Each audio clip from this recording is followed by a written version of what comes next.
Bonjour à toutes et tous, c'est Julien du blog Réussir son management et je suis ravi de vous retrouver aujourd'hui pour un nouveau sujet. Aujourd'hui, nous allons parler de comment bien intégrer un collaborateur pour le faire réussir. En effet, il ne suffit pas de recruter un collaborateur, ses premiers pas et son intégration au sein de l'entreprise vont déterminer sa capacité à réussir.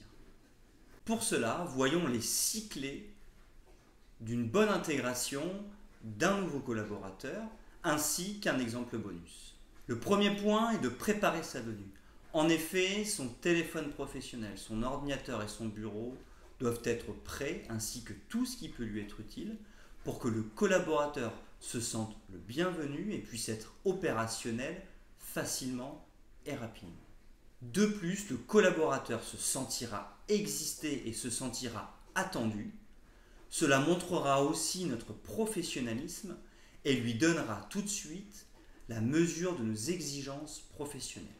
Le deuxième point est d'annoncer la venue du nouveau collaborateur. En effet, cela simplifiera les premiers contacts entre les collaborateurs. Pour cela, il suffit d'envoyer un mail quelques jours avant l'arrivée du nouveau collaborateur avec sa photo, son parcours professionnel et ses passions par exemple, afin que tout le monde connaisse déjà un petit peu la vie de ce collaborateur. Ensuite, si vous disposez d'un couloir avec de grands tableaux, d'une salle de pause aussi avec un tableau, vous pouvez noter « Bienvenue à » en mettant le prénom de ce nouveau collaborateur. Ainsi, chacun sera bien informé de la venue de ce nouveau collaborateur et celui-ci, arrivant à l'office, découvrira qu'il était attendu, ce qui forcément le fera se sentir important. Enfin, il est aussi possible de lui faire un petit cadeau, un cadeau corporate par exemple, c'est-à-dire une tasse avec marqué son prénom et le nom de l'entreprise. Le troisième point est d'être disponible pour l'intégrer.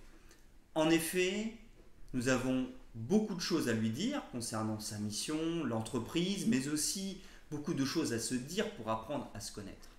Plus le temps va passer, moins nous aurons de temps. Il est donc essentiel de passer du temps avec ce nouveau collaborateur dès le début et dès son intégration. Le quatrième point est de lancer son programme de formation dès son intégration.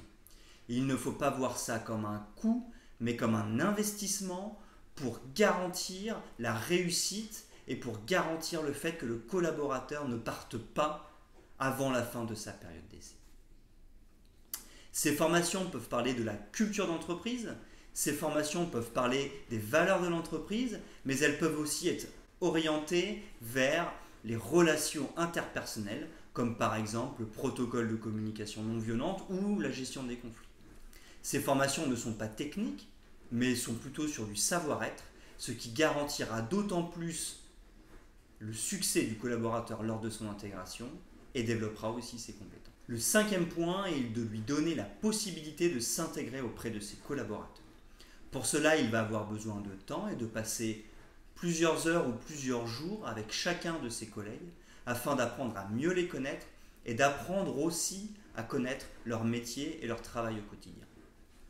Cela responsabilisera aussi ses collaborateurs. En effet, ils pourront lui exprimer leurs exigences, leur manière de travailler et ce qu'ils attendent de ce nouveau collaborateur.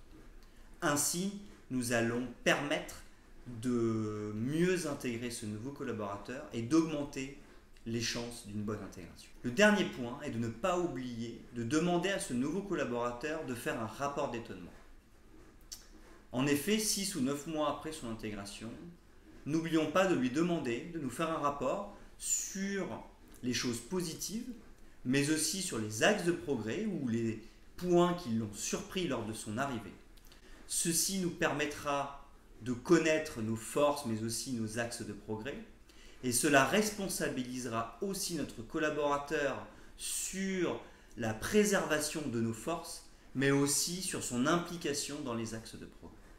Enfin, je vous avais promis un bonus sur l'entreprise Patagonia. En effet, cette entreprise, lors de l'intégration de ses nouveaux collaborateurs, elle les envoie dans des associations humanitaires ou des associations écologiques. L'avantage est que l'entreprise peut ainsi inculquer des valeurs qui lui sont fortes à travers ce genre d'expérience. Les collaborateurs développent donc un savoir-être mais aussi un savoir-faire grâce à cette expérience. Patagonia paye ses employés lorsqu'ils partent dans des associations, mais selon Patagonia, l'investissement en vaut vraiment la peine. En complément, vous l'aurez compris, il faut investir du temps pour réussir l'intégration d'un nouveau collaborateur.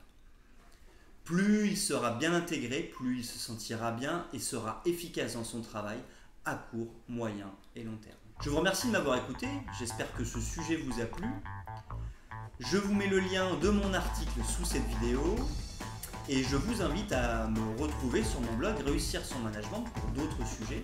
N'hésitez pas à rester informé de la publication de mes nouveaux sujets en vous connectant sur les réseaux sociaux ou en vous abonnant à ma chaîne YouTube. Je vous dis à très bientôt pour de nouveaux sujets.